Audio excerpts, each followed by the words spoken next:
Bom dia, boa tarde, boa noite para você que nos assiste aqui no canal da Galeria Paiva Frade. Eu sou o John Colli, aqui ao meu lado eu tenho o nosso amigo Alexandre Paiva Frade e hoje nós vamos bater um papo muito interessante sobre mercado de arte com os nossos amigos do IAREMAT. Aqui na minha frente, Vinícius Vilela e ao lado dele, o João Pedro, filho do Vinícius. Bom dia para vocês, meus amigos. Tudo certo? Bom dia, muito obrigado pelo convite, primeiramente. Um prazer estar aqui conversando com vocês. E eu queria também falar que eu nunca participei de um programa desse tipo, então pode ser que haja algumas falas aí travadas, vamos supor. Ah, mas é um bate-papo. A gente veio aqui para conversar literalmente sobre arte. E eu já vou lançar uma pergunta. Deixa eu dar meu bom dia. Então dá o seu bom dia, Vinícius. Então eu agradeço o convite de vocês. Bom dia a todos que nos escutam e nos veem. Vai ser um prazer. Então, Lê, pode começar. Esse bom dia do Vinícius. O Vinícius estava morrendo de medo de vir fazer o podcast, viu? Eu não gosto de falar. Ele é tímido. Ele é tímido. Mas é um grande administrador. Né? O Vinícius que iniciou o IAREMAT e deu essa dimensão ao IAREMAT. E nós já falamos aqui no podcast de racismo, porque precisávamos falar do grande mestre da arte brasileira, que foi o Aleijadinho, o patrono da arte. E aí me pergunta, mas falar de racismo em vídeo de arte? Claro, racismo é parte da nossa história, tanto quanto a arte. Como Nossa Senhora Aparecida é a escultura negra mais conhecida do mundo, né? Depois a gente falou do belo teológico, que é a criação da arte desde o Renascimento e a arte como Deus se comunica através da arte. E agora a gente então preparou com esses podcasts. O primeiro também foi sobre engenharia social e agora diretamente nós vamos falar de mercado de arte. Que eu não entendo nada disso. Nós vamos falar de mercado de arte da época do Vinícius, que é do passado, e vamos falar da época do João Pedro, que é o que a gente espera para o futuro. Então, vamos deixar o Colli começar e a gente vai comentando aqui. Vinícius, conta pra gente como que nasceu essa ideia do IAREMAT? Mas aí você está perguntando para a pessoa errada. A ideia do IAREMAT é do Alexandre. Então? Nasceu na cabeça do Alexandre. Eu vou dizer a minha percepção desse nascimento, né? Então, assim, São Lourenço é uma cidade turística que tinha uma característica. Só um momento, meu segurança está chegando perigoso aí, ó. Fala, Pedrão. E aí, Pedrão, bom dia, cara. Bom dia, tudo bem? Bom dia, Pedro. Pedrão já veio com a camisa vermelha ali. Tem o buraquinho da estrela furada ali? Não, tem não. Né?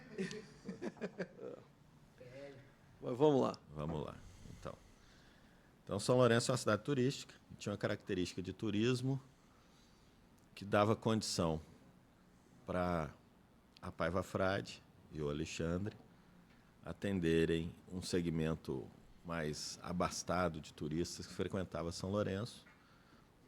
Pelas características, pelo desenvolvimento do turismo, essa característica foi mudando e esse turista mais abastado deixou de vir com tanta frequência para São Lourenço e o Alexandre precisava continuar atendendo esse público. E aí eu acho que ele teve a ideia de tentar atendê-los pela internet. E tentou implementar isso num determinado momento, eu acredito, no final dos anos 90, Lê? Por aí. Exatamente, ano 2000.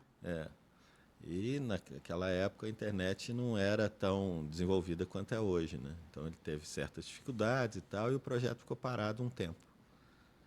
E aí, num determinado momento da minha vida, eu tive alguns problemas na minha empresa de transportes, e ia ficar um tempo parado. E o Alexandre já tinha essa ideia, já tinha essa vontade, estava conversando com outras pessoas para fazer o IAREMAT, ou, na realidade nem IAREMAT, ainda não existia esse nome, né? Mas implementar esse canal de transmissão dos leilões dele pela internet. E aí a gente era amigo há muito tempo, e aí ele vendo essa situação, eu estava desanimado e tal, ele me chamou para ajudá-lo. Ajudá-lo no quê? Não existia remate ainda. Ajudá-lo a fazer acontecer a transmissão dos leilões inicialmente da Paiva Frade pela internet. Aí a gente começou a trabalhar nisso, né? A gente percebeu que tem um potencial, tinha um potencial, né? Não tinha ainda nenhuma plataforma funcionando no Brasil, né, implementada, né? A gente sabia que existia outras em fase de implementação, mas a gente acreditou e começamos juntos. Então, a ideia, de fato, do nascimento do que se tornou o IAREMAT foi do Careca. Não foi bem assim, né? Como ele conta, mas é a minha percepção, né? É mais ou menos assim, né? O IAREMAT transmitiu o leilão, a gente conseguiu transmitir para 16 pessoas com internet discada. E aí todo mundo na sala achava que aquilo era armação, até o Vinícius estava no primeiro leilão lá. O teu pai era um colecionador, porque ele tinha a maior transportadora aqui do sul de Minas naquela época, e cada vez que ele ia no leilão, ele ajudava a pagar a gasolina do meu Jaguar. Não, era brincadeira. Isso aí foi o Juca Chaves que falou no Jô Soares. Ajude o Juquinha a colocar gasolina no Jaguar. Né? E aí o Vinícius comprava bastante. Muitos quadros da sua casa até hoje, você vê que ele comprou por gosto. Né? Muitos quadros da sua casa até hoje ele comprou comigo lá naquela época. Depois que ele descobriu o mercado, aí que ele começou a comprar outras coisas, outros lugares, tal. Mas assim que ele recuperou do estresse que ele vinha do transportadora, porque não é fácil, né? Ele me contava que o caminhão saía e ia entregar, quando veio voltava com o pneu careca, o pneu era novo. Então, aquelas coisas de transportador, trocava o pneu, trocava a bomba do caminhão, não sei o quê. E o cara trabalhava 24 horas por dia, era uma loucura a vida do seu pai, aí, do Vinícius naquela época. Eu lembro, eu estava lá. Porque eu era uma criança. Era criança, eu lembro de você pequenininho, teu pai é meu padrinho de casamento e tal. E aí eu falei, cara, vamos fazer um negócio, vem para a arte, que a arte é light. Talvez não fosse tanto quanto você esperava, né? E aí transmitir era uma coisa que a gente já tinha conseguido.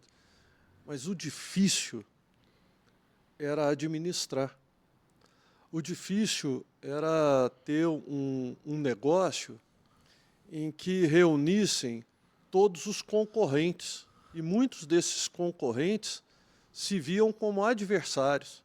E concorrer é correr no mesmo sentido com a outra pessoa. Né? Você tem uma corrida de 100 metros rasos, está todo mundo concorrendo ali a um prêmio. E, na verdade, ninguém é inimigo. Mas, naquela época, era uma disputa muito aguerrida entre os parceiros de mercado de arte. E aí seu pai veio e a gente resolveu, então, fundar o IAREMAT. É graças a ele que se dedicou, ele largou mão na época da transportadora, se dedicando ao IAREMAT, acreditando que seria um grande portal de arte. E eu lembro que a nossa primeira conversa foi o seguinte: não pode entrar nenhuma obra duvidosa, não era nem falsa, nem nada, não pode entrar uma obra duvidosa, porque isso acaba com o negócio, porque o cliente perde a confiança e acaba com o negócio. E aí a coisa foi surgindo, a gente ia para São Paulo, ia atrás de todo mundo, e aí o pessoal, pô, mas eu vou entrar no sistema do Alexandre, o Alexandre, aí chamava ele à parte, eu queria entrar, mas não vou entrar não. O Alexandre vai ter todos os meus clientes. E aí ele garantia, não vai, e a pessoa não acreditava, porque falava, pô, ele vai ter todos os meus clientes.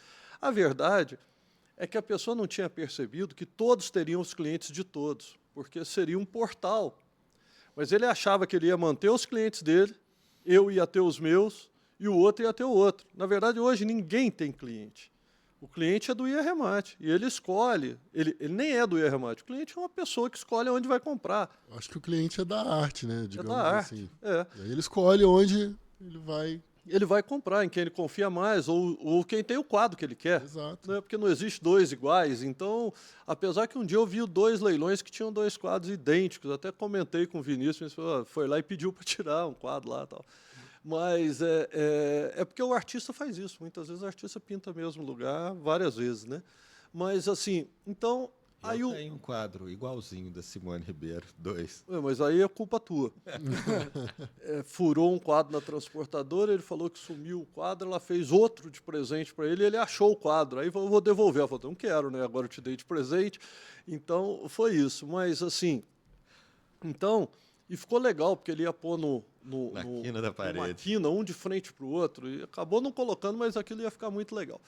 E aí... Ainda está em tempo. Desse sonho... nós éramos crianças, né? Eu e ele. Isso já faz. Crianças, eu digo, crianças sonhando, lúdico. Quantos anos vocês tinham? Tem 40 anos, mas eu digo criança no sentido de ser lúdico. Né? Deus quer, o homem sonha, a obra nasce. E graças à competência dele, surgiu o IA Remate. E o IA Remate manteve até agora isso. Não pode entrar uma obra duvidosa. Não é fácil, tem que discutir com o leiloeiro. O leiloeiro... às vezes é vaidoso, acha que sabe às vezes tudo, mais que a gente. fala que conhece mais e tal, mas o leiloeiro tem que perceber que isso é proteção para ele também. Isso é uma coisa que você comenta no seu livro, né? Eu comento no livro, falando do cliente e tal. E aí foi muito legal porque entrou o João Pedro. Nesse momento que a gente estava com o IA Remate, só para terminar rapidinho a minha parte, aí teve um leiloeiro careca igual eu que falou para ele, eu não vou entrar por causa do cara. Aí ele falou, para o cara entrar... Está difícil. Eu falei, vamos fazer o seguinte, qual era a promessa do IA Remate? A hora que eu não tenho filho, eu só tenho uma filha especial.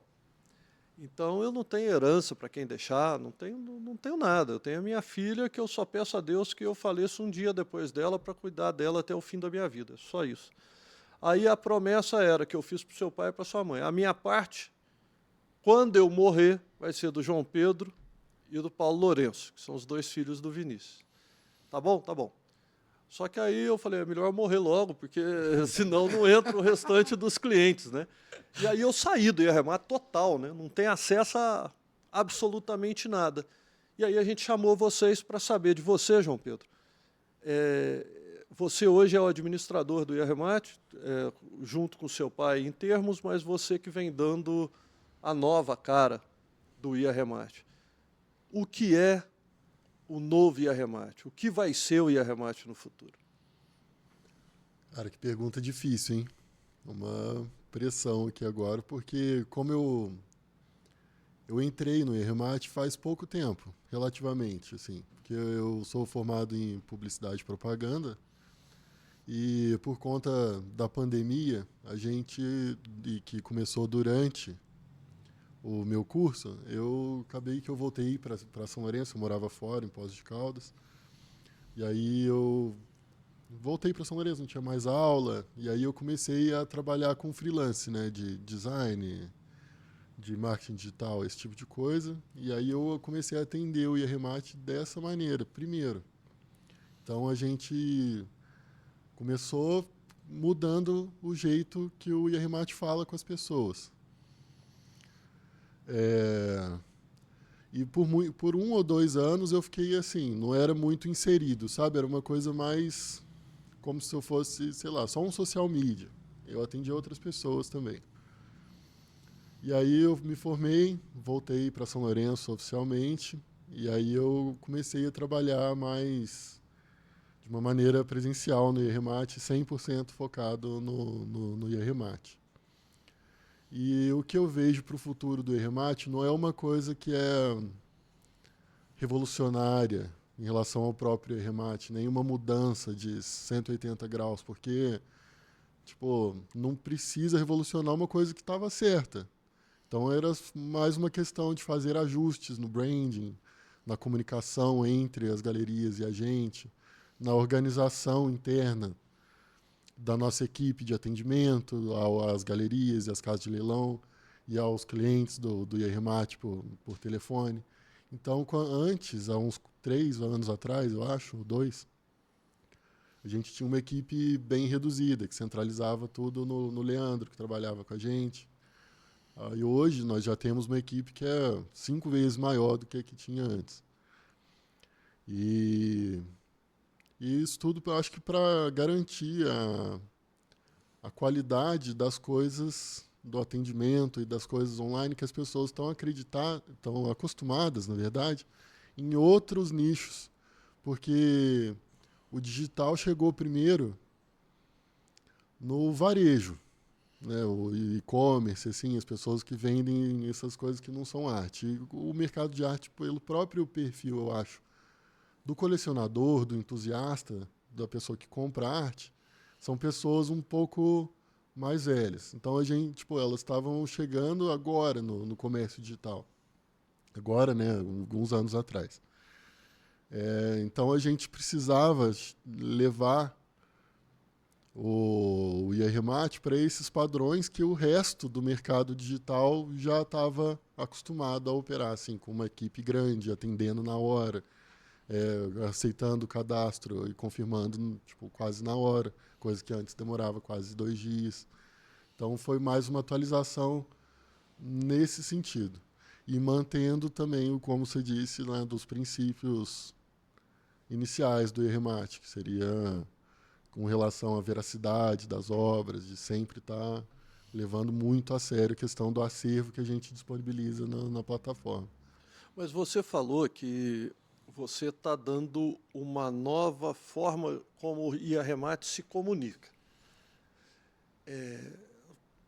Dá uma ideia para a gente como que você está vendo isso, porque o IAREMAT se comunica comigo, eu sou mais velho do que você.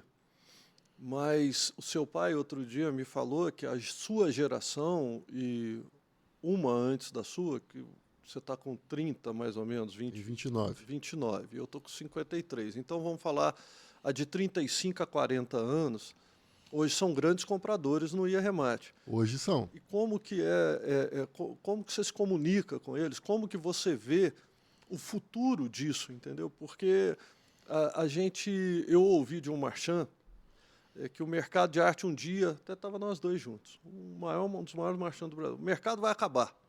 Hoje é NFT, é não sei o quê, não sei o quê. Eu discordo, eu acho que o mercado vai existir sempre, que as pessoas só mudam, mas eu queria saber como é que você vê isso, como que você vê essas pessoas novas que estão comprando, como que você se comunica com elas, o que elas querem, o que está acontecendo na sua visão. Eu acho que nesse sentido, o mercado, assim, e os clientes do IAREMAT mudaram muito de perfil nesses últimos anos. No começo, quando eu ainda não estava, mas eu lembro de observar, que a nossa média de idade dos clientes era cerca assim, de 65 anos, 60 anos. Então, e hoje, como você mesmo disse, ali tem 45, 50, 30, às vezes tem muito cliente entrando de 30 anos, principalmente por causa dos produtos que antes a gente não oferecia, que eu hoje vou chamar de produto porque são os vinhos, né, não é arte que eu estou falando, acaba que trouxe esse perfil de cliente mais novo. E eu acho que por também a gente estar inserido na internet e praticar essa comunicação digital assim diariamente, a gente não teria como fazer uma comunicação voltada para esses clientes do perfil mais antigo, tipo clientes de 60 anos, até porque eles são a minoria na internet. E ainda mais minoria quando se trata de uma venda pela internet, ou uma arrematação pela internet.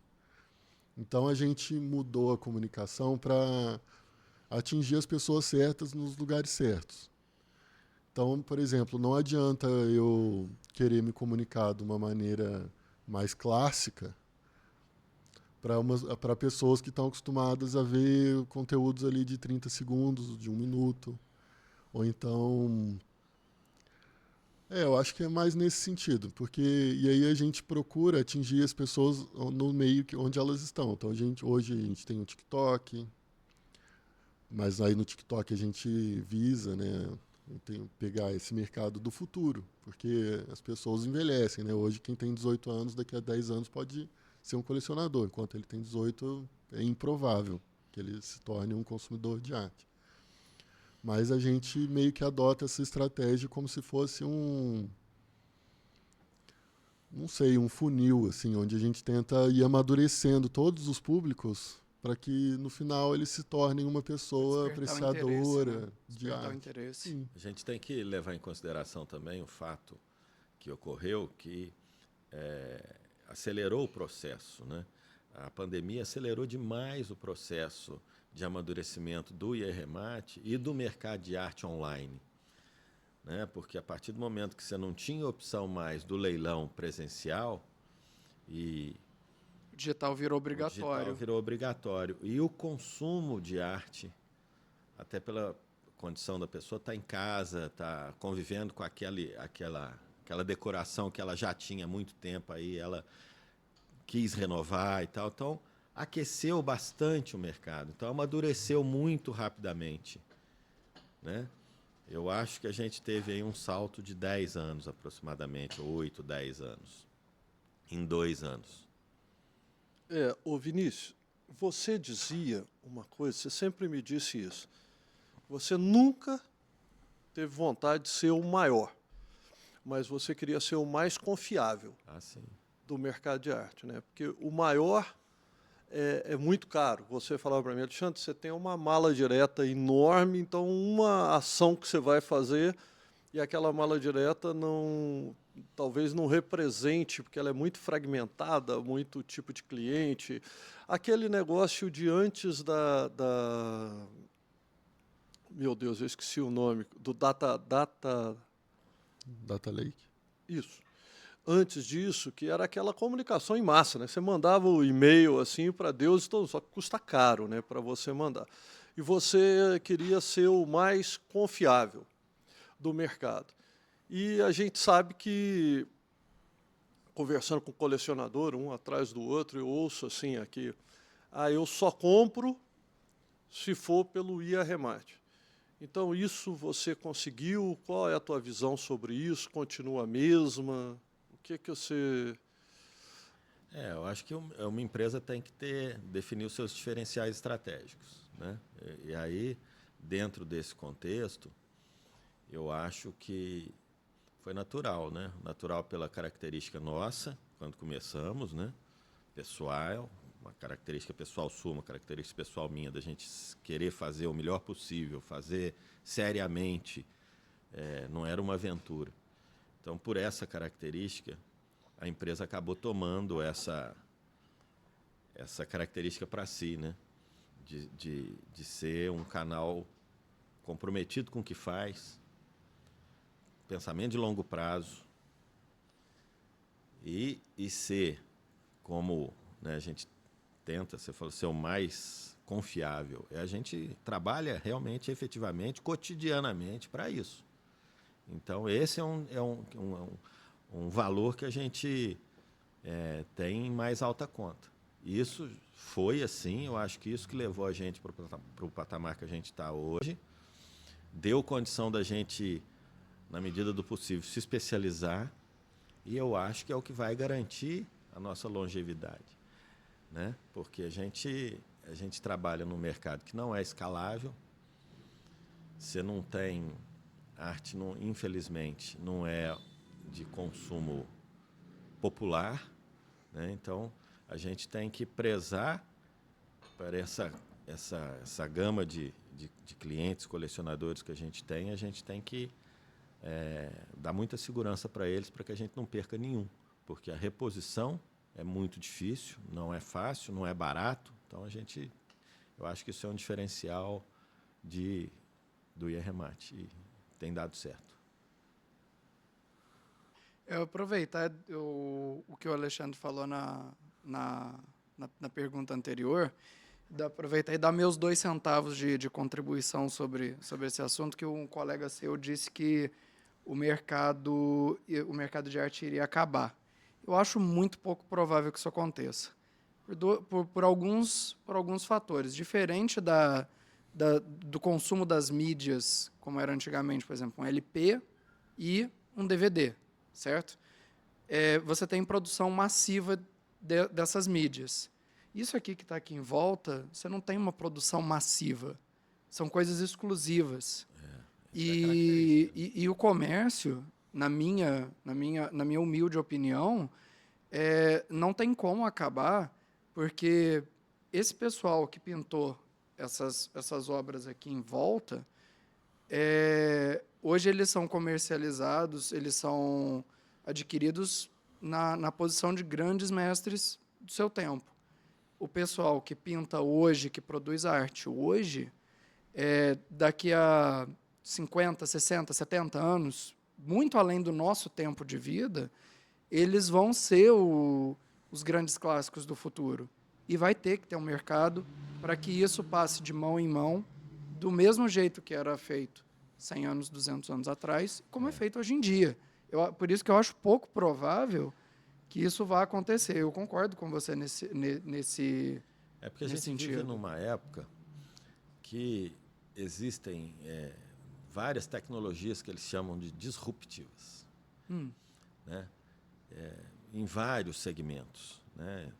A gente vê aí, iconicamente, se fala da máquina fotográfica. Então, e assim, ninguém tem bola de cristal.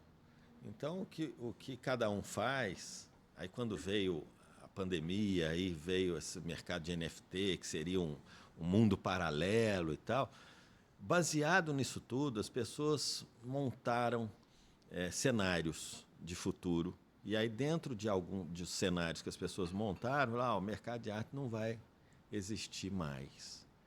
Mas, na realidade, é um erro dizer que não vai existir mais. Ele vai sofrer uma transformação.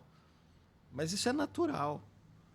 Vai sofrer uma transformação mais rápida ou mais devagar. A pandemia acelerou o processo de transformação e as pessoas acharam, bom, então isso vai acabar e vai ser só a produção de NFT, vai ser tudo online, aí você compra um fragmento ali, um pixel. Depende das circunstâncias do tempo. Exatamente. E isso é absolutamente imprevisível. E hoje a gente já viu que não aconteceu isso é a assim. visão do velhinho. Agora vamos ouvir a visão do futuro. Não, eu concordo com ele, porque hoje a gente já vê que aconteceu assim. Não houve uma quebra do paradigma do mercado de arte. Assim. As pessoas imaginavam que depois da pandemia ia ter o tal do novo normal, que tudo ia ser diferente, e aí criaram, lembra do metaverso? Eu lembro eu escrevendo uma matéria para o Guia das Artes, eu entrei, fiz a minha conta lá no metaverso, e criei meu avatar, passei nos bairros lá do metaverso e tinha uma exposição num museu de arte dentro do metaverso. E aí você chegava lá, tinha assim, o museu físico, né, entre aspas, como se fosse um museu físico, numa vizinhança chique.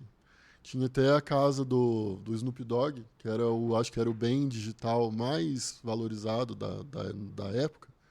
Pagou milhões de dólares para comprar esse espaço. Esses dados, né? Hoje, não vale R$1.000, assim, esse espaço que ele comprou. E eu acho que a arte, como a gente está acostumado hoje, e já esteve acostumado há décadas, assim, séculos mas, atrás, tem essa vantagem, né? A coisa é de verdade. É palpável, o físico na sua frente. Você pode ir numa galeria, numa casa de leilão, ver as obras, pegar nas obras, ver a diferença na textura, nesse tipo de coisa. E não vai sumir. Ele está aqui. Não tem como sofrer tantas mudanças assim. Porque também nesse mercado de NFT teve um problema que acontece até hoje, que está diria que daria um nome, assim, pode ser meio polêmico, mas é tipo um tráfico de influência, assim. Que pega um cara hiper famoso na internet, tipo Kim Kardashian, não sei se vocês sabem quem é. Sei. E o Tom Brady, assim, personalidades americanas, né? Que eles pegavam um NFT, uma coisa desse tipo, posta lá no Instagram deles por meses, o preço vai lá nas alturas, passa uma semana, ele vende, preço Eu lembro que capota. tinha aquele avatar do macaquinho. Era, Sim. acho que é Bored Ape, alguma coisa assim. Exatamente. O Neymar comprou. o Neymar, aquele cantor, acho que é canadense, o Justin Bieber, valeu, Pedrinho. Ele comprou, colocou como avatar e aquilo era a arte do futuro. E aí, aquilo despencou. Despencou. Hoje Não vale nada. não vale nada. Ninguém nem quer comprar. Então não foi o mercado de arte que acabou, o mercado de NFT que Despencou. mergulhou e despencou. Sim, eu acho que ele ainda vai ter mais alguns sprints de animosidade, assim. Porque essa coisa da influência digital ainda é muito forte. Então, por exemplo, se agora o Neymar já começa de novo falando desse tipo de coisa, ele vai, compra outro, as pessoas... Aquece o mercado, aquece. né? E por já ser um bem digital, acaba que isso é muito mais volátil. Porque de uma hora para outra vai ter milhões de pessoas ali pesquisando isso no Google. Mas na arte acontece uma coisa parecida. E eu queria saber de vocês, que eu sei que vocês são muito técnicos hoje. É engraçado, eu tomo café 2 vezes por semana com o Vinícius. E a coisa mais difícil que tem, até pela ética dele, é ele me dar alguma informação técnica do que está direcionando, o que está acontecendo. A gente fala todo assunto, mas acaba não falando de arte. Até porque a gente trabalha com isso, tem hora que fica chato falar só de arte. Filosofia. Melhor falar de filosofia, de Deus, de outras coisas do que de arte. Mas eu sei que vocês são muito técnicos e conheço teu pai há 30 anos, ele é analítico, né? Para ele, tudo é número, como que funciona, é gráfico, é analítico. Então eu vejo que algumas galerias pegam um artista que estava no limbo, fazem uma exposição em Londres, colocam um quadro num museu e esse artista passa a valer uma nota grande no Brasil. Posso dar alguns exemplos. Farnese Andrade, Chico da Silva e Lorenzato. São Walter exemplos Levi. disso. E até fico pensando que o Lorenzato é o Volpe do futuro, na minha opinião. Isso, para vocês, se sustenta? Isso, na verdade, é o que essas galerias estão fazendo. Não é simplesmente um comércio, mas estão trazendo a justiça a grandes mestres brasileiros como esses, que ficaram apagados durante muito tempo. Nós temos ainda como outros mestres vão surgir nesse sentido. Eu mesmo tenho feito isso com mestres mais antigos, né, com quadros lá do século XIX, do século XX, que é o que eu gosto. O mercado brasileiro, e o mercado está absorvendo isso tudo. O mercado brasileiro, então, essa justiça que esses galeristas estão fazendo, isso é justiça ou isso é comércio? E essa justiça que eles estão fazendo é benéfica, absolutamente benéfica para o mercado brasileiro, para o colecionador, para a nossa história, para a nossa vida? O que vocês... Eu acredito que sim, porque eu acho que há uma diferença entre a qualidade do artista e o valor percebido pela comunidade dos entusiastas, colecionadores sobre esse artista. Então, eu penso que, assim, por exemplo, no Lorenzato, eles, por exemplo, vão lá pegar essa obra, fazer esse trabalho que você já comentou, e o que esse trabalho vai estar fazendo de verdade? Ele vai estar mostrando a qualidade do artista para mais pessoas que antes não conheciam. Então, eu acho que não é muito essa questão de inflar valores. É mais uma questão de chegar perto, tipo, aproximar a qualidade percebida do artista da qualidade de fato que está ali na pintura do cara. Então eu acho que esse trabalho tem mais esse valor, entendeu? De fazer as pessoas verem isso. Resgate, né? Porque às vezes o Lorenzato, por exemplo, não era há 10 anos atrás. Um quadro do Lorenzato vendia por quanto? 5 mil, 6 mil, 10 mil reais. 2 mil. Hoje a gente já viu um recorde esse ano, né, em 2024, lá no Iarremate, por 310. E assim, é uma coisa que a gente olhando os dados, até depois eu gostaria de falar mais sobre os dados, que não é uma coisa que é passageira. A maioria desses artistas que têm a qualidade intrínseca na própria obra e são expostos para um público muito maior do que ele era exposto antes, eles demonstram uma linearidade na valorização ano após ano. Não é algo assim que antes não valia nada e não existia e agora vale milhões e amanhã já não existe. É uma coisa que é histórica, é rastreável, você enxerga e a qualidade está ali. Porque, na realidade, é cada um cumprindo o seu papel. Qual é o papel do marchand? Promover o artista. O artista vivo, mercado primário. O artista morto, mercado secundário. Então, são pessoas cumprindo seu papel dentro do mercado. Então, ele enxerga uma oportunidade, e aí a gente falando efetivamente de comércio, ele enxerga uma oportunidade num artista que está ali esquecido e que tem uma obra importante e que tem massa crítica, ou seja, tem volume de obra, então ele enxerga ali uma oportunidade de ganhar dinheiro. Ok, está tudo certo, ele está cumprindo o papel dele. Aí, qual é o papel dele? É fazer isso que o João Pedro falou. Ele pega aquela obra que antes estava ali na vitrine para meia dúzia de pessoas verem e põe numa vitrine que 10, 15, 20, 30, 40, 50 mil pessoas vão ver. Então, naturalmente, o valor daquele artista aumenta. Só que para que ele tenha sustentabilidade ao longo do tempo, ele precisa ter conteúdo, que é essa qualidade intrínseca que o João Pedro falou, né? E aí a gente pode... isso é mensurável. Por exemplo, você está falando do Lorenzato. O Lorenzato foi mensurável. Ele teve uma primeira onda de valorização. Então, ele tinha uma liquidez, uma certa liquidez, tá? Anteriormente a esse trabalho que foi feito com a obra dele. Então, ele tinha uma liquidez. Num determinado momento, ele começou a ter valorização. Então, a gente vê um gráfico de valorização das obras dele. Porém, quando você tem a valorização, a liquidez vai caindo. Fica difícil de vender. Então, ele diminui o volume de venda. Aumenta o valor, mas diminui o volume de venda. Quando o artista não tem sustentabilidade, ou seja, não tem valor intrínseco, ele para aí. Porque aí ele valorizou, mas ninguém quer. Para por aí. Quando você traz um artista que tem conteúdo, tem bagagem, ele vai para uma segunda onda. Aí o valor dele cai um pouco, a liquidez volta a aumentar. Por quê? Porque a percepção do mercado mudou em relação àquele artista e teve... as pessoas conseguem enxergar um porquê, né? Porque o primeiro porquê foi um marchand que fez.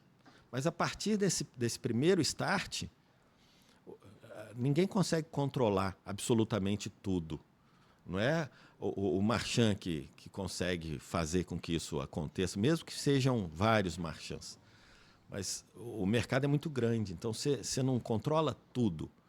Então, chega num determinado momento, aí você vai ver a curva de valorização voltando com altíssima liquidez, que é o que acontece hoje com o Lorenzato. Então, ele está batendo recorde atrás de recorde e a liquidez dele não cai. A liquidez dele aumentou muito nos últimos anos. Inclusive, quando a gente vai estar falando assim, de obras em...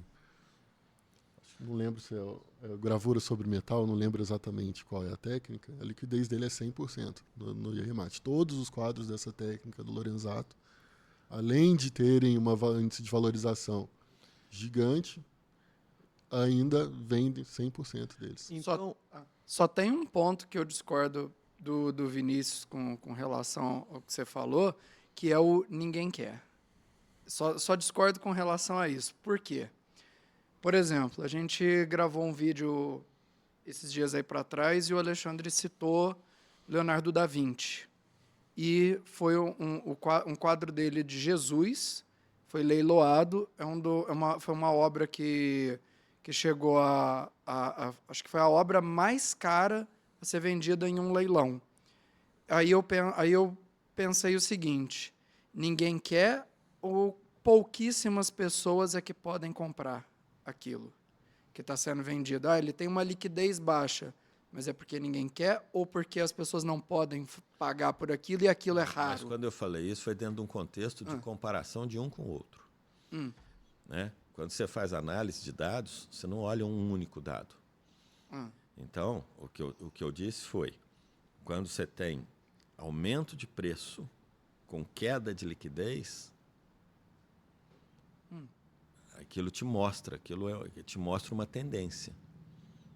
Não é ninguém quer, não é nesse sentido. É fazendo uma análise de informações, de dados.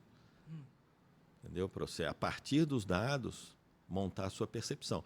Porque no mercado de arte, você tem uma percepção muito... como é que eu diria?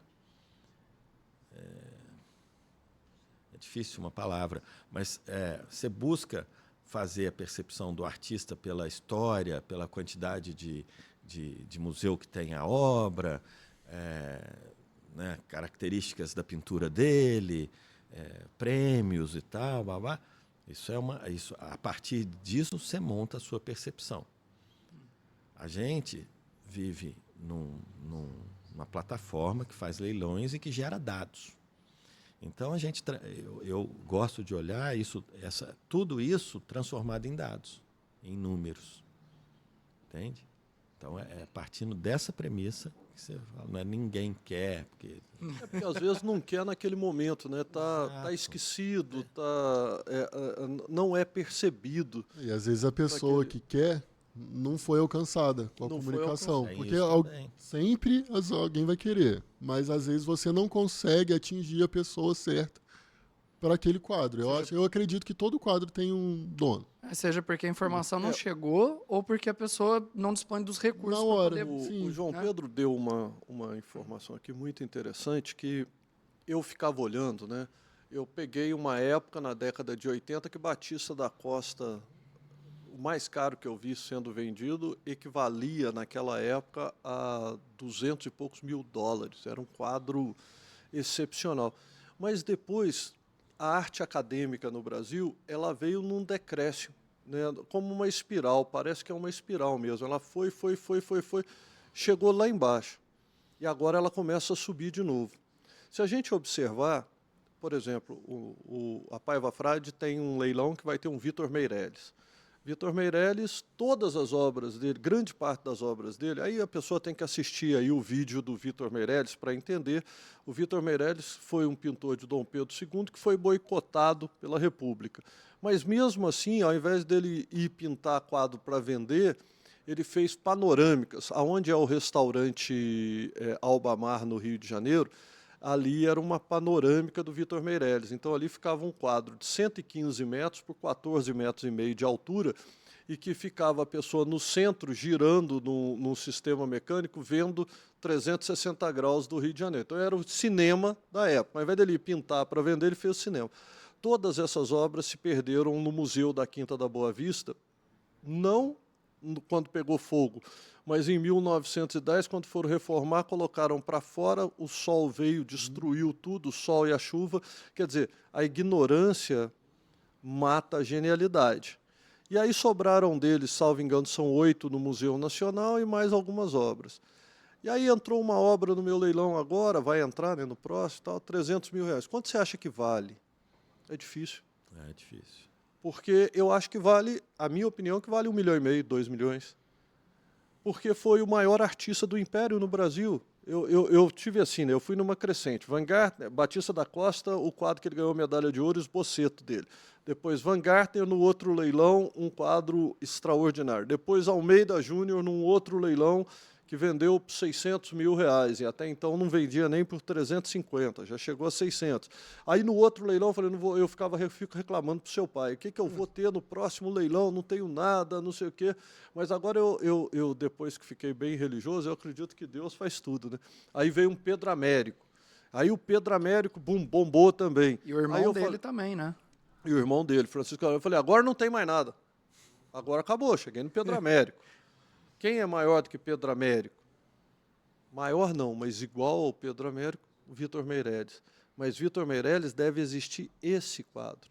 Praticamente mais nada de paisagem do Rio de Janeiro em leilões.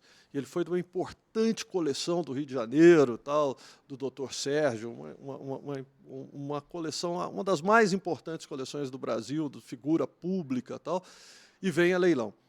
E eu fico pensando, até quando ele vai subir? Mas aí todos são assim, né? Você mostrou que você falou que não sobe de uma vez.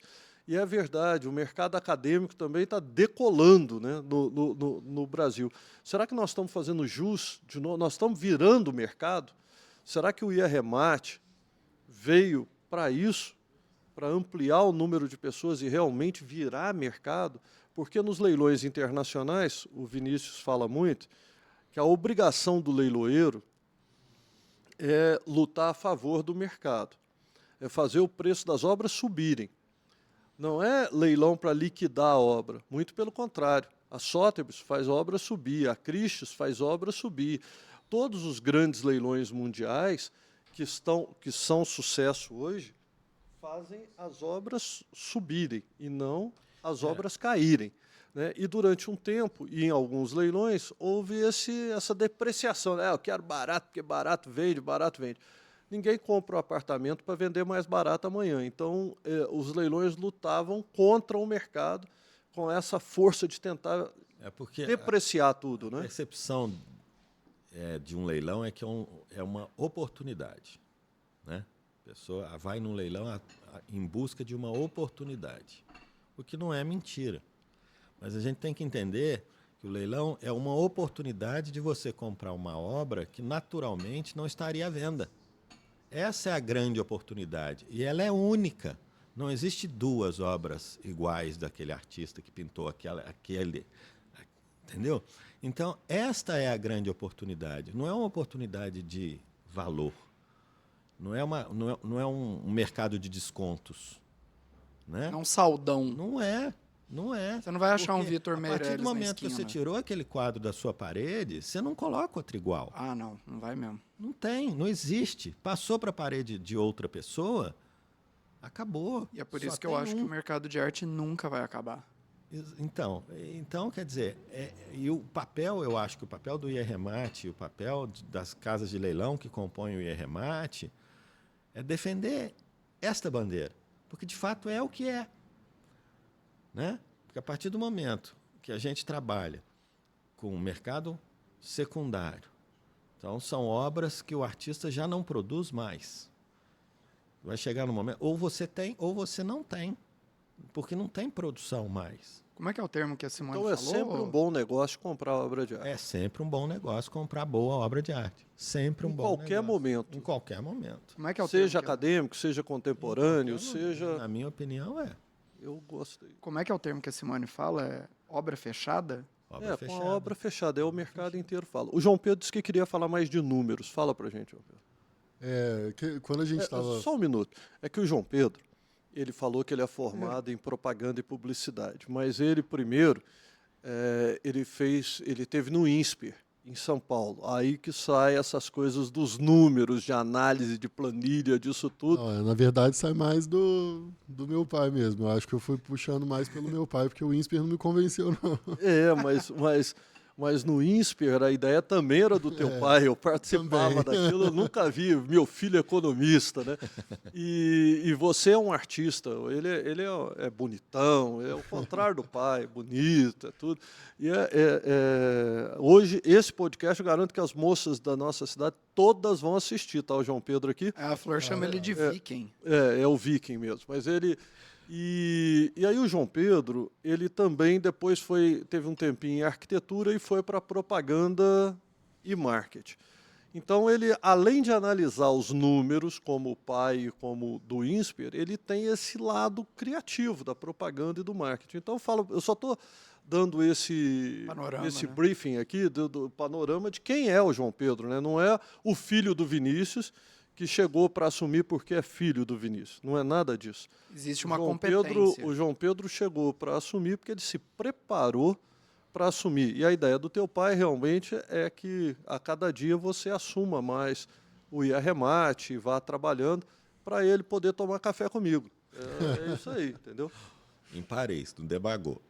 Eu não posso ir mais. Minha filha ainda não fica 12 horas no avião, mas quem sabe. Mas vamos lá. Fala dos números para a gente. Fala da tua visão. É isso que a gente quer saber para eu implementar tudo no meu leilão depois. A gente pega a informação aqui e faz... Opa. isso.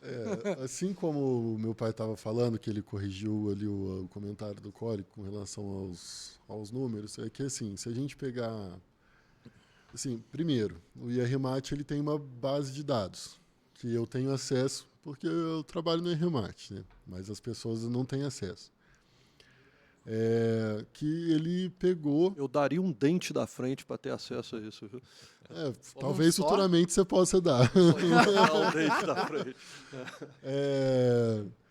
Que a gente coleta esses dados dos últimos 10 anos, que né, o IRMAT está fazendo 10 anos esse ano de história aí no mercado de arte, e a gente coletou os dados de todos os leilões que foram feitos com a gente nos últimos 10 anos, como eu já disse, e lá tem as fotos de todos os quadros no acesso nosso, só a gente tem acesso.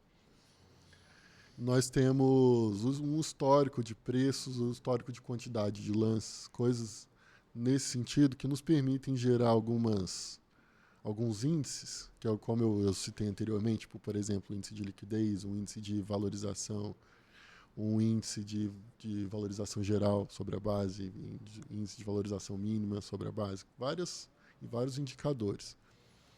E ao cruzar esses índices, a gente consegue traçar alguns perfis de comportamento da percepção de valor da obra do artista.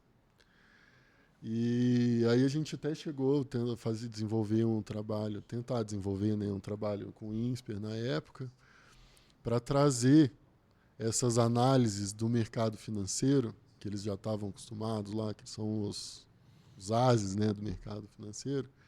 A gente quis trazer isso para o mercado de arte, a fim de dar mais transparência, um respaldo, assim, entendeu? Para o mercado. Porque a gente vê o mercado americano, o mercado europeu de arte, números assim exorbitantes, que se você pega... Absolutamente inflacionado. Não, de jeito nenhum. não nesse sentido. Absolutamente reais. Estou falando em valor absoluto. Ele é muito maior do que, por exemplo, o Salvatore Mundi que você estava comentando.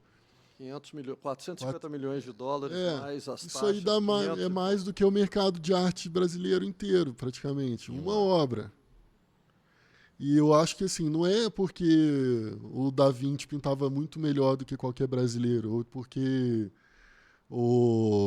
sei lá, um artista, o Jeff Koons lá, que manda as coisas para a Lua nos Estados Unidos e vende obras por centenas de milhões de dólares ou dezenas de milhões de dólares, que ele é tão melhor do que a gente. Ele não é melhor do que a gente.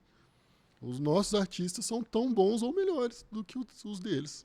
Eu acho que assim, essa diferença entre o mercado internacional e o mercado brasileiro é muito por falta de profissionalismo, eu diria assim, do mercado com relação a dados, divulgação e acesso. Então, a ideia nossa no IRMAT com relação aos dados é, injetar dados nas pessoas para que elas vejam da onde saiu aquele valor. Da onde saiu para o leiloeiro entrar lá, por exemplo, como você disse que não sabe quanto vale a obra do Vitor, eu acho que Vitor Meirelles, você pode entrar lá, olhar mais ou menos por quanto você colocaria com uma taxa de sucesso de poder vender aquilo no IRMAT de tantos por cento, por exemplo. Quanto que eu deveria colocar essa base para ter uma disputa emocionante de 10, 20, 15 minutos? Você saber colocar o valor certo. É você vai meio que aplicar política de preços, assim, uma coisa para acertar mais, entendeu? A gente vai sair do achômetro e vai pro dado consolidado, né? Porque o que acontece, assim, falando de mercado, não só de mercado de arte, quanto mais clareza, informação e previsibilidade você tem num ativo, mais aquele ativo, menos ele flutua, mais ele vale.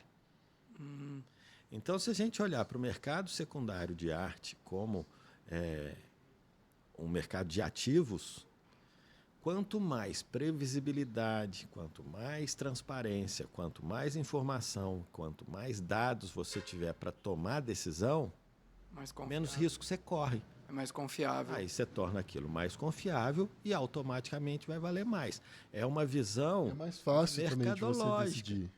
Fala mais perto do microfone. É uma visão mercadológica. É diferente Tem de eu medo do olhar microfone. para o artista e falar, eu gosto, não gosto, é bonito, é feio, a obra é importante, não é, teve importância histórica e tal, que são valores que partem da percepção individual, né? Então, por exemplo, eu sou colecionador há muito tempo. Eu não sou um colecionador... eu gosto das coisas que eu gosto. E, geralmente, as coisas que eu gosto não é o que o mercado precifica. Mas eu continuo gostando do que eu gosto. E compro para o meu prazer. Então, eu compro o que eu gosto. Não é o que vale, não vale, deixa de valer. Mas aí em um determinado momento, se eu tiver condição de olhar para isso que eu gosto como um ativo, de fato, e que eu tenha informações para analisar o valor daquilo partindo dessa premissa, né, com clareza, com previsibilidade, não é só o que eu gosto. O que eu gosto ainda é uma reserva de valor. O que eu gosto ainda vai me dar a condição de ganhar, né, de valorizar o meu patrimônio a partir dali. Entendeu? Então, quer dizer, deixa de ser só um gosto. Mas então quem se dá melhor no mercado de arte? O colecionador, que é aquele igual você, que pega uma obra, compra a obra, essa eu vou vender. Aí leva para casa e fala, não vendo mais. Isso é minha... Você nunca realizou numa obra de arte sua porque você gosta dela. Então, pode ser que no futuro eles se deem muito bem quando você passar essas obras para eles como colecionador e eles não gostarem tanto e quiserem vender, e aí é onde os filhos realizam nas coleções dos pais. Então, quem se dá melhor no mercado de arte? O colecionador, o investidor, que é aquele que compra e quando está em alta vende, ou o especulador, que é aquele muito necessário, né? Porque ele compra num leilão, vende no outro, ele faz o mercado girar ali, de certa forma. A gente, às vezes, tem um preconceito dele. Antigamente, ele era chamado de suvaqueiro, que compra a obra com um, vende com o outro, vai no outro, vai no outro. Não, ainda no Rio de Janeiro era muito comum. Mas ele faz o mercado girar. Porque ele pega a obra no antiquário, leva para o cara, faz isso, faz aquilo, tal, tal. Então, e aí, me diga aí, quem se dá melhor nisso na visão de vocês? A gente está falando, inclusive, para quem quer comprar obra de arte, né? O podcast é o Mercado de Arte. A gente está falando da plataforma mais confiável do Brasil com vocês dois aqui hoje, para falar para a gente que lá ele pode comprar tranquilo, em qualquer leilão. Não precisa ser só no da Paiva Frade, que é o leilão maravilhoso, lindo, fantástico, extraordinário. Não precisa ser. E o leiloeiro é muito humilde, né? É humilde, sobretudo humilde. Mas fala isso aí pra gente. Na minha opinião, se dá melhor aquele que faz aquilo que gosta com mais efetividade. Então, assim, se eu sou um colecionador e compro aquilo que eu gosto, que me dá prazer, que eu ponho na parede e fico deslumbrado com aquilo, bom, eu me dei bem. Por quê? Porque a minha motivação, tudo se trata de motivação. A minha motivação foi comprar para o meu deleite. Se isso vai valorizar ou desvalorizar, não foi o que me motivou. Mas eu acredito que no longo prazo, obra de arte é um ativo que vai valorizar, independente. Ao longo tempo, no longo prazo, não tem como você perder dinheiro. É um valor ali que está, é uma reserva de valor que está ali. E ela vai ser reserva de valor ao longo do tempo. Mas, respondendo a pergunta, então, quer dizer, se eu comprei para o meu deleite e aquilo que eu comprei me gerou o que eu estava procurando, eu ganhei. Melhor, né? E o especulador? Bom, o especulador está ali para ganhar dinheiro. Qual é o objetivo dele? Comprar por 10, vender por 20. Ou comprar por 10, vender por 50. É o lucro. Se ele atingiu isso, ele se deu bem. Então, quer dizer, São as motivações. Se eu tenho uma determinada motivação e atinjo o meu objetivo, eu me dei bem. Então, não tem como dizer que o fulano, o ciclano ou beltrano, que faz assim, assado, vai se dar melhor do que o outro. Porque, na realidade, quando eu atinjo o meu objetivo, eu me dei bem. Se o meu objetivo é colecionar e eu tenho uma coleção que me agrade, me dei bem. Então, do que você fala, o especulador e o investidor do mercado de arte, ele é igualzinho da bolsa, ele tem que ser frio e na hora e realizar. Agora, se o ele tá colecionador não consegue ser frio, Não, né? não, justamente. São Aí pessoas é outro distintas, valor, né? Não é motivações preço, é distintas, valor, não é né? preço, exatamente. Então, quer dizer, agora, pro cara que enxerga o mercado de arte como investimento, também funciona. Também funciona. Porém, ele vai ter critérios de avaliação diferentes do colecionador. E é esse critério de avaliação que a gente quer ampliar e embasar mais com os dados que a gente está coletando há 10 anos e que começamos a tratar para que a gente consiga dar subsídio para essa pessoa que quer tratar a arte como investimento, fazer com mais segurança. Então, um dia, João Pedro, vocês vão abrir esses dados, vão fazer consultoria ou alguma coisa nesse sentido? Nesse sentido. A gente não posso Tá preparando o pegar o terreno, jogo né? ainda, né? Até para não atrapalhar o jogo. Né? Mas um spoiler aí é que vai acontecer. Então, a não gente vai ter decidiu um o mercado formato. mais seguro ainda, Vinícius, para o comprador? O mercado que o Erremate enxerga é um mercado de segurança, de confiabilidade. Isso é um princípio que a gente não abre mão. E quem estiver dentro do nosso meio ambiente, né, vamos chamar assim, vai estar dentro de um meio ambiente seguro. Essa é a nossa intenção. E eu acho que essa questão de dar respaldo para quem está inserido no mercado, um colecionador, um comerciante, ele vai abrir respaldo para pessoas que estão fora do mercado também. Porque, tipo, hoje nos Estados Unidos, por exemplo, você pode comprar uma obra de arte, você pode, por exemplo, dar ela de... Como é que chama isso? Garantia. Garantia para fazer um empréstimo, fazer um investimento, coisas desse tipo.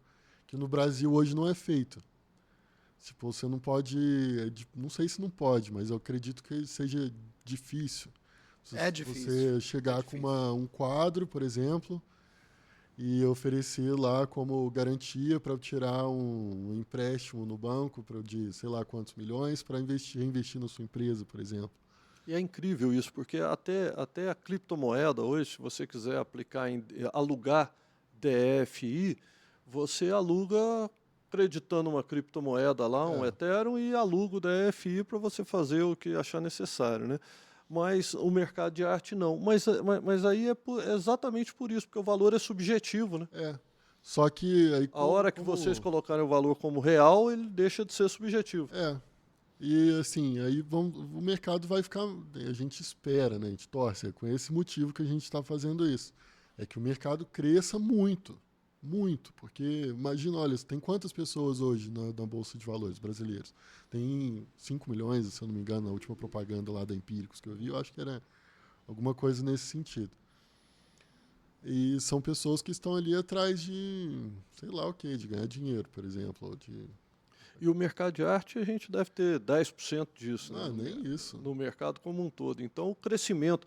Então, vale a pena investir em arte? Vale, a gente só precisa mostrar isso para as pessoas. Porque a arte é a nova Bolsa de Valores. Ela vai crescer ainda vai ter muito retorno. O mercado de arte é muito melhor, eu acho, na minha opinião, do que a Bolsa de Valores. Porque, historicamente, né, é muito mais... Tipo, ele teve uma valorização maior ao longo dos anos. Tem mais anos para serem avaliados. Né? A amostragem é maior também. E tudo isso aponta para que seja melhor. E vamos falar uma verdade também. É mais bonito. Muito. Né? Porque, olha muito. isso. Dá para comparar isso daqui com o papel de uma ação de uma empresa? Não dá, cara. Não dá. Eu só quero dizer que o chá acabou. Tava bom. Nossa, o chá... Mas retomando isso... Vai lá, pode ir. Ele está pedindo para o titio para ir ao banheiro. Pode ir no banheiro e volta. É a idade. Mas, o João Pedro, eu devo investir... porque quem vai ouvir esse podcast é muita gente do próprio Iarremate. E os clientes do Iarremate que 3.000 e tantos seguem o nosso canal hoje, tal, clientes da Paiva Frade também e tal. Mas tem também aquele cara que está ali olhando e fica pensando, pô, mas é um negócio muito distante. Você quer transformar esse negócio distante num negócio mais próximo, né? Sim. Que foi a mesma coisa que a Bolsa de Valores fez, né? A Bolsa de Valores, para você investir, você tinha que ir no Banco do Brasil, pegar um monte de papel, assinar os papéis e tal. Aí você ficava com medo do imposto de renda, como que pagava o imposto de renda, como que fazia isso. E você quer transformar... essa é uma visão sua, né, que passou pela economia. Você quer transformar esse mercado verdadeiramente num mercado pulverizado, é isso? Para que todos possam ter acesso, como a Bolsa fez? Sim, eu acho que isso é o grande, não sonho, mas é a grande missão do IRMAT, cara. Porque se você for ver, a gente busca sempre ampliar o acesso ao consumo de arte. Até um tema de uma campanha que a gente está fazendo para os 10 anos do IRMAT, que a gente vê que hoje tem um certo tabu, como você disse, que a arte está muito distante. Não é tipo uma pessoa hoje, por exemplo, ela está lá no Instagram, por exemplo, e aí ela vai ver N posts de N coisas diferentes, boné, sei lá, vai comprar uma roupa, qualquer coisa. Mas aí ela vê uma obra de arte, ela já dá um baque, assim, Desperta na o primeira interesse. idade. Ao mesmo tempo que desperta o interesse, a pessoa dá um passo para trás. Dá um distanciamento, porque ela já acha que aquilo ali é caro, então que ela não pode comprar, ou então que... Tipo, não é uma coisa normal. A pessoa não vai ver, por exemplo, um quadro de um artista que não é tão conhecido, vamos supor, um quadro barato, assim, que vai ser o preço de uma bolsa. A pessoa vai preferir comprar uma mochila, talvez, do que um quadro. Porque é acessível. A percepção de ser acessível, né? Isso, é mais normal, digamos assim, mais comum. É muito mais comum você ir comprar qualquer coisa na internet do que uma obra de arte. Você vê, a gente não vê isso, mas poderia ser usual, normal e corriqueiro. Se eu quero te dar um presente, vou te presentear com uma obra de arte. Sim. Né? Você pode, por quê? Porque obra de arte não é... Você tem aí uma gama enorme de valores, né? Então, quer dizer, é acessível. Não é absolutamente inacessível. E aí que entra essa campanha que eu estava falando, que tipo, a gente quer desmistificar isso. Que a gente vai fazer o seguinte, a gente convidou alguns artistas, a gente pediu indicação lá para Pivô, que é um laboratório, digamos assim, de arte, um incentivador de novos artistas lá de São Paulo.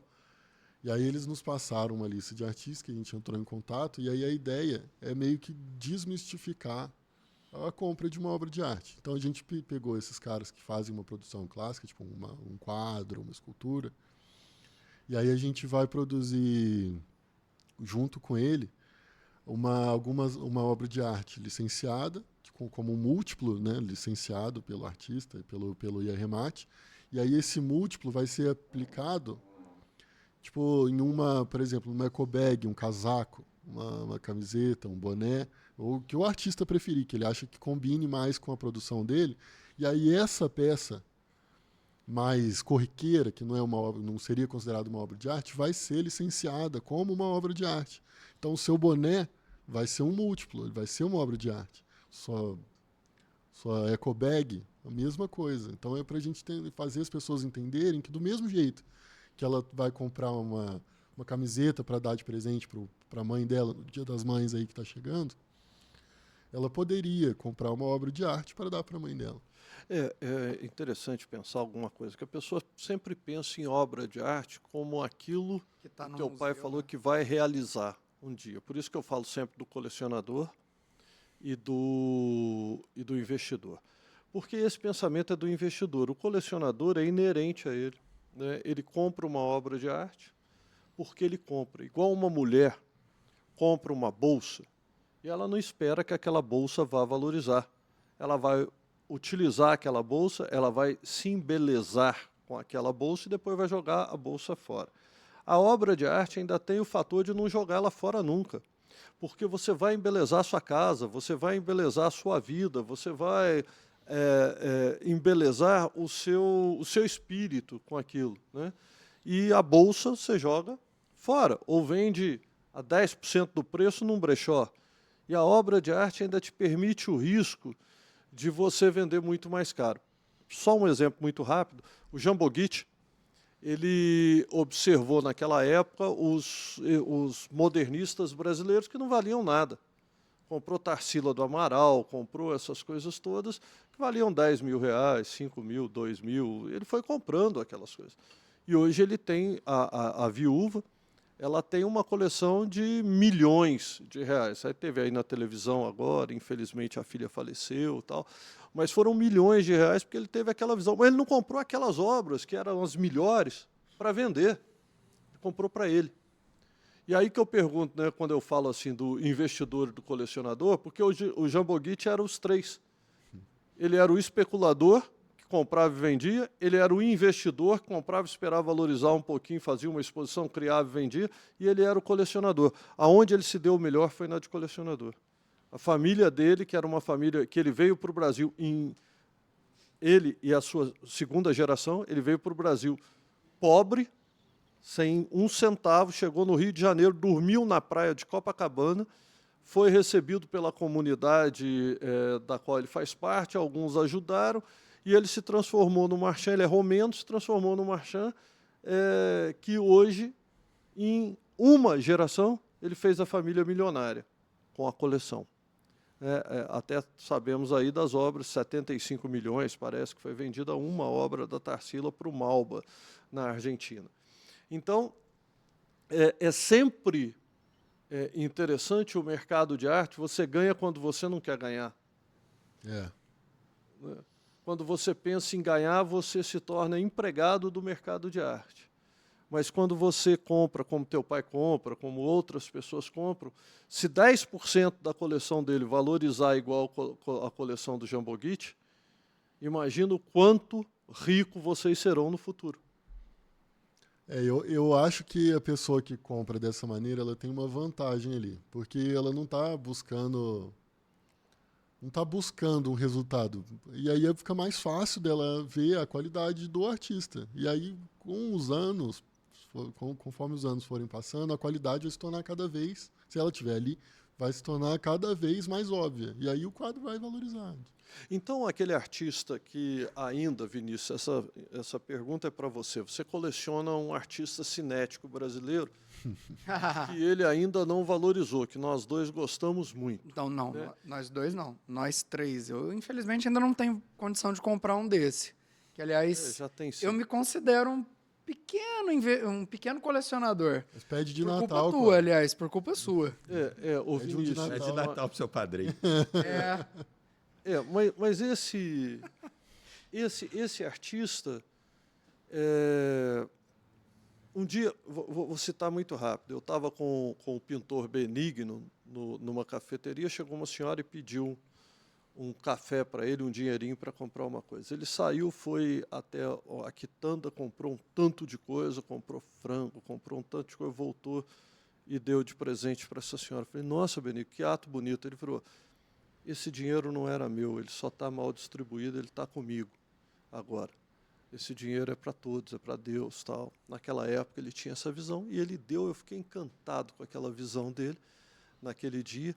E aí eu penso, então um artista cinético, com a qualidade, por exemplo, do Ivan Freitas, vou citar o nome dele, é só porque ainda não foi percebido como foram, porque currículo ele tem, qualidade na minha opinião, é o melhor do Brasil, porque ele se baseia nas paisagens brasileiras, nas praias, em tudo. Ele tem toda a brasilidade e tem a arte cinética mundial que ele tem. Daí, Vinícius, essa ideia. É só porque, então, é como essa mulher aí, a valorização dele já existe, só não descobriram ainda. Na hora que descobrir, ele vai valer uma fortuna. Eu não sei, eu sei assim, eu compro. Saber, ele sabe sim, já olhou todos os números, aí já sabe já. Eu gosto de Ivan Freitas porque ele me transmite uma emoção que me agrada. Então, eu gosto de Ivan Freitas por conta disso. Então, eu gosto de tê-lo na minha parede, de uma maneira fácil, que eu passe, eu veja, que eu sente, eu veja, por conta disso. Então, o meu objetivo quando eu compro o Ivan Freitas é para gerar essa emoção que eu gosto de tê-la através da obra do Ivan Freitas. Então, o meu objetivo eu alcanço com o Ivan Freitas. Se, além disso, em um determinado momento, ele se valorizar economicamente e tal, e me der um resultado interessante... Aí você vende? Aí, não. mas é um bônus. Eu não, né, a minha motivação, eu atingi o meu objetivo. Se além dele eu tiver um plus, tá ótimo. E o mercado de arte proporciona isso, né? O colecionador é bem assim, né? A gente não... Pelo menos eu sou assim, né? Não compro porque eu acho que eu vou fazer uma fortuna e tal. Eu sei que eu tenho que eu corro esse risco. Eu sei, a gente percebe, numericamente, existe essa possibilidade, é provável matematicamente. Mas o que me motiva a comprar não é isso. Mas eu sei que eu corro esse risco. E também, se eu perder, eu já ganhei, né? Exatamente, porque Você já o meu tem a objetivo eu alcancei. Você já tem a Meu felicidade de objetivo ver eu aquele alcancei. quadro na tua Toda vez que eu parede. entro na minha sala, que eu entro na porta da minha casa, que eu abro a parede da frente, são 4 Ivan Freitas. Eu tenho outras paredes, Tarsila, Portinari, em outras paredes, que eu gosto também. Mas eu mesmo quis vender teu Portinari, você não queria vender, não quis vender de jeito nenhum, né? pois é. Agora, o que o Ivan Freitas me proporciona, o sentimento que ele me remete com a pintura que ele fez, é só ele. Então, por isso que eu gosto. Pois é, Vinícius, se a gente observar, toda a arte brasileira ela teve a valorização do modernismo, que ninguém dava bola para o modernismo, foi quando Jamboguite comprou os modernistas, tal, e os modernistas valorizaram, hoje ainda são os mais valorizados no Brasil. Basta ver os preços do Volpe, da Tarsila e do próprio Portinari, que permearam o movimento modernista. Depois a gente teve um movimento concretista e neoconcreto, basta a gente observar aí que todos os artistas do grupo Ruptura e do grupo Frente valorizaram no Brasil e tem valores bem substanciais e tem liquidez.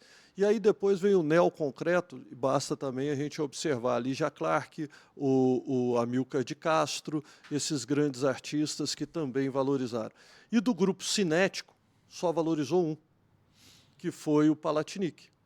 Depois dele, não. Então, isso parece apontar que em algum momento será feita justiça, por exemplo, ao Ivan Freitas e aos demais artistas cinéticos. É que o cinético brasileiro se confunde com o neoconcreto e concreto, eles ficam ali. Mas os cinéticos, parece que o único ainda perdido, fora dos preços de mercado, com preços absolutamente relevantes pela qualidade da obra, é o Ivan Freitas. Aí fica uma dica aqui para quem está ouvindo, porque realmente o preço dele ainda é irrelevante diante do currículo. Tem um filme dele, a Paiva Frade fez o filme dele, tem um filme que a gente fez e é um filme muito legal contando a história do Ivan Freitas, e você vai ver que é um currículo muito grande e não precisa, a hora que alguém pegar um quadro dele, um grande galerista desse, meus colegas que fazem esse trabalho benéfico ao mercado, quando fiz aquela pergunta, era para instigar exatamente para mostrar esse lado benéfico do mercado, levar um cara desse para Londres, para uma Tate. Olha, o Ivan Freitas, um dia uma pessoa me falou sobre ele, falou assim, ele é o Turner cinético. E é impressionante, rapaz, aquelas luzes, aquelas coisas que ele faz, a gente começa a comparar com o Turner, e William tem Turner. tudo a ver, cara, tem tudo a ver assim, com uma época.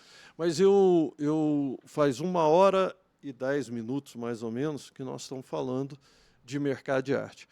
Eu vou deixar a palavra com vocês aí, para vocês falarem um pouquinho mais do que quiserem, mas desde já dizer que, olha, deu segurança até para mim o que vocês falaram, que sou atuante no mercado de arte. Me deu expectativa, me deu esperança de um mercado limpo, transparente, cada vez melhor. Eu acho que eu fico até emocionado porque eu participei da fundação do IAREMAT, mas eu não sou de forma alguma responsável por esse sucesso todo, isso é boa administração, boa qualidade. E essa boa administração que o Vinícius teve e a Florinda sobre o IAREMAT reflete no fato deles quererem esse sistema para os filhos, que são vocês, que estão chegando, estão inovando. Eu fico muito feliz de ver você com toda essa visão, esse conteúdo.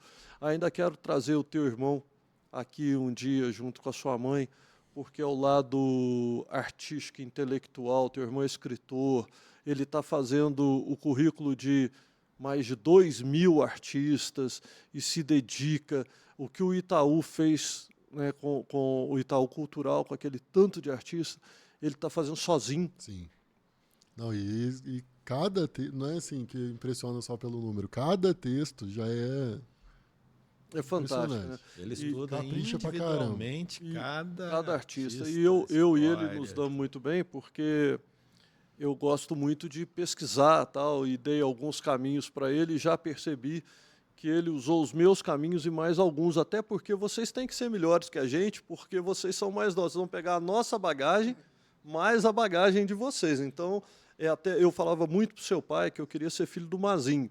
Você tem que ser bom, porque se você for ruim, você não presta. Você é ruim demais, porque o teu avô foi um cara, foi prefeito da nossa cidade, e foi um cara brilhante, como pessoa e como administrador. Então, o teu pai tinha que ser bom. É bom, você tem que ser melhor. É duro, porque veio o fardo nas nossas costas, porque tem gente que nasce sem oportunidade nenhuma e luta para ser melhor, né? Vocês já nascem com essa oportunidade. O fruto não cai longe do pé. Como diz um grande advogado, meu amigo Dr. Arnoldo, ele fala, o fruto nunca cai longe do pé, tanto o bom quanto o ruim, né? Então, a palavra está com vocês. Muito obrigado, viu? Eu estou um pouco emocionado. Eu acho que a gente acertou, né, Vinícius? Naquele sonho de fazer, né? Hoje eu financeiramente continuo com o meu negócio e estou muito feliz com ele, né? E vocês com o seu negócio, muito feliz, e o sonho deu certo. Não era nunca ser o maior, mas ser confiável, era isso. Mas a gente vai ser tão confiável que vai ser o maior. Aí, ó. É isso aí. Vamos lá. Conta dele. Valeu pelo convite, gente. Eu estava nervoso, né? Eu falei no começo que eu estava bem nervoso para participar, mas achei que foi tranquilo, foi um papo bem produtivo e legal também, me diverti pra caramba. Foram várias perguntas que eu não tinha pensado ainda, então a gente foi raciocinando e falando. Então pode ser que tenha saído aí alguma coisa que não faça tanto sentido. Não, entregou todos os segredos que a gente queria. Mas eu acho que assim, essa coisa da história do IAREMAT vai fazer muito sentido ainda no futuro, porque eu acho que a arte tem muito a ver com o legado. E o IAREMAT vai ser um legado nosso, eu acho, para o mercado de arte brasileiro. Eu vou te convidar depois para um futuro, João Pedro, para a gente fazer arte acadêmica versus arte contemporânea. Trazer sua mãe junto com você aí para a gente quebrar o pau aqui ao vivo. E aí, Vinícius? Então, eu não gosto muito de falar, né? Vocês me falou o tempo obrigaram todo. a Louco, falar. você falou bem, falou bastante. Mas eu prefiro Não deixou falar. a gente falar? Mas eu agradeço o convite, foi muito legal, foi um papo descontraído, muito interessante. Obrigado. E aí, Colinho? Então, para encerrar, já puxar o encerramento, eu quero dizer para vocês três, né, que eu gostei muito da nossa conversa e, como o Alexandre falou, o investidor, um colecionador de arte, ele se realiza tendo aquilo que ele gosta dentro de casa, na parede. Quando ele chega em casa, ele vê aquela obra que ele gosta lá e aquilo traz a satisfação pessoal. E eu me enxergo na figura desse colecionador de arte, porque, embora muito pequenininho, eu acabei de começar nesse ramo, muito por influência da amizade com o Alexandre, mas eu entendo o sentimento que desperta em você quando você chega em casa e vê o que você gosta na parede da sua sala. E eu entendo também que quando a gente não está nesse meio, o quão distante isso pode parecer.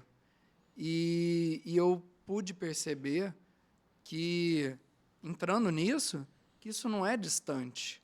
Basta a gente ter a força de vontade, o interesse de querer começar, mesmo que seja buscando a informação. E eu acho que isso é um trabalho bacana que a Galeria Paiva Frade faz, e o IAREMAT também faz, o IAREMAT, né, de modo geral, faz também, com essa curadoria, essa análise do que realmente vale a pena passar para quem tem interesse de adquirir aquilo, para adquirir essa satisfação pessoal. E, para você que nos assiste... Espera aí, agradece o Pedrinho aí, né, que coordena lá o negócio, está na mesa. Hoje ele não perguntou nada. O Pedrinho, ele pediu para no próximo pôr armadura, que ele vai fazer a voz da armadura. A voz da armadura vai ser o Pedrinho que pergunta lá. Mas era só isso, viu, Pedrinho? Muito obrigado. O seu capricho aqui, essa iluminação nova. Quer dizer, tudo é novo, porque tem um mês que tem o estúdio, mas aí ele pediu uma outra iluminação, com não sei o quê. Eu acho que essa iluminação agora ficou bem melhor. Ficou excelente, tá muito profissional aqui. Ficou muito legal. O que eu estava falando mesmo? Você estava despedindo. Então, para você que nos assiste, nos ouve, se você tem interesse de começar nesse mercado, assim como eu estou começando, o Lê também, em algum ponto lá no passado distante dele, né, Guaraná com rolha, ele também começou. Nenhum de nós aqui começou sabendo. A gente correu atrás, teve interesse e foi procurar. Paulinho, e se você, tudo na internet. E se você se interessa por esse assunto, eu acho que é interessante que você passe isso para os seus amigos que também se interessam, para que a gente possa fazer isso que o João Pedro falou, ter um mercado mais informado, ter pessoas que estão, uma corrente, né, que vão se ligando no mercado. Quanto maior o mercado, maior a possibilidade de investimento, de coleção e disso tudo. Então, passe para o seu amigo. Né? Eu acho que é importante isso, passar para o seu amigo. Ativa o sininho aí para receber as notificações. E no final das também. contas, todo mundo se interessa por arte de alguma forma. E isso é inerente ao ser humano.